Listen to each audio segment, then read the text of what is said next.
Hello friends, நான் இப்போ செஞ்சு காமிக்க போகிறது தக்காளி சாதம். எப்படி செய்யலாம் பார்க்கலாமா? ஃபஸ்ட்டு குக்கரில் எண்ணெய் ஊற்றிக்கிடுங்க. ஒரு 2 ஸ்பூன் நெய் போட்டு 2 ஸ்பூன் நெய்,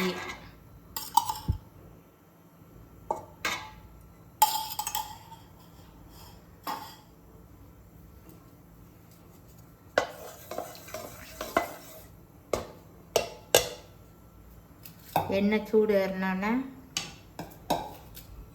பட்டை கிராம்பு,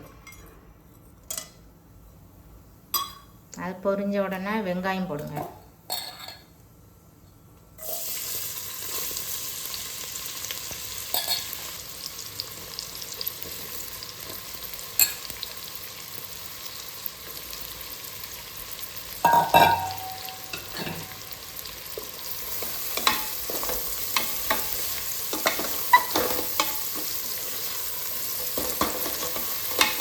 பொன்னிறமாக வர வரையும் நல்லா வதக்கிக்கிடுங்க. வதக்கிட்டு 2 பச்சை மிளகா போடுங்க. அதையும் போட்டு நல்லா வதக்குங்க.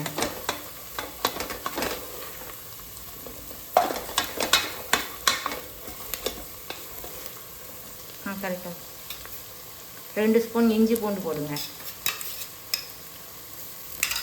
அதையும் போட்டு நல்லா வதக்குங்க. வெங்காயம் நல்லா வதக்கியாச்சு. இனிமேல் தக்காளி போட்டுக்கிடுங்க. தக்காளியை நான் மிக்சியில் போட்டு அரைச்சி வச்சுருக்கிறேன். ரொம்ப அரைக்கக்கூடாது, கூலாக அரைக்காதீங்க.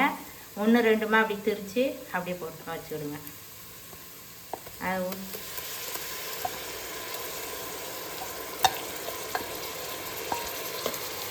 போட்டு நல்லா வதக்குங்க.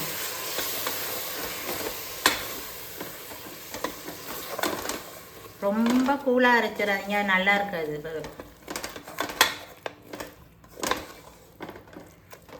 இப்படி கொஞ்சம் தரன்னு அரைச்சி போட்டிங்கன்னா நல்லாயிருக்கும். அதை போட்டு நல்லா வதக்குங்க. எவ்வளோத்துக்குள்ள வதக்குறீங்களோ அப்போ தான் நல்லாயிருக்கும்.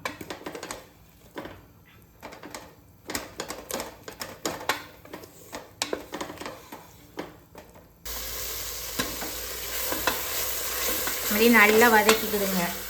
தக்காளி இப்போ நல்லா வதங்கிட்டு பாருங்கள், எப்படி வதங்கிட்டுன்னு பாருங்கள். அப்படியே நல்லா வதக்கணும். அதுக்கு பிறகு ஒரு 1/2 ஸ்பூன் மஞ்சள் தூள்,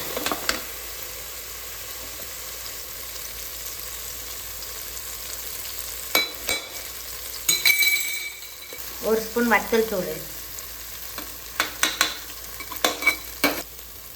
1/2 ஸ்பூன் கரம் மசாலா,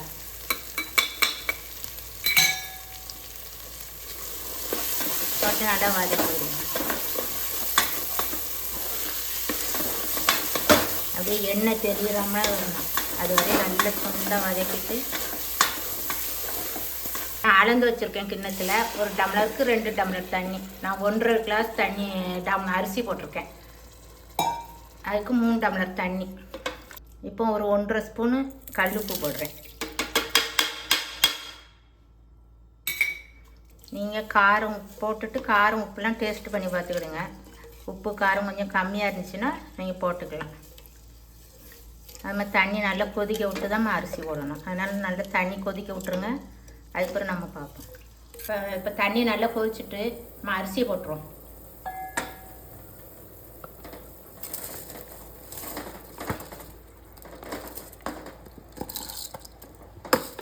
அரிசி போட்டாச்சு. நல்லா கொதிக்கட்டும்னு இருக்கா. எப்படி எண்ணெய் பிரிஞ்சு அழகாக இருக்கு பாருங்கள். எண்ணெய் நல்லா, நீங்கள் தக்காளி நல்லா வதக்குனா தான் இந்த எண்ணெய் பிரிஞ்சு இப்படி வரும் உங்களுக்கு. அப்போ டேஸ்ட்டும் நல்லாயிருக்கும்.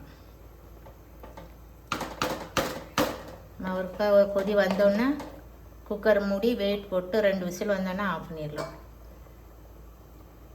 தண்ணி இப்போ நல்லா கொதிச்சுட்டு நம்ம குக்கர் மூடி போட்டுடலாம். பாருங்கள் எப்படி சூப்பராக இருக்குது தக்காளி சாப்பாடு. கிண்டி எடுத்து காமிக்கிற மாதிரிங்க. தண்ணியே இல்லை இருக்குங்க சுத்தமாக. சாப்பாட்டு அரிசிலையும் டேஸ்ட்டாக இருக்கும் தக்காளி சாதம். நீங்கள் ஒரு நேரம் செஞ்சு பாருங்கள், எப்படி இருக்குன்னு சொல்லுங்கள், எனக்கு கமெண்டில் பண்ணுங்கள். எப்படி உதிரியாக வந்திருக்கு பாருங்கள்.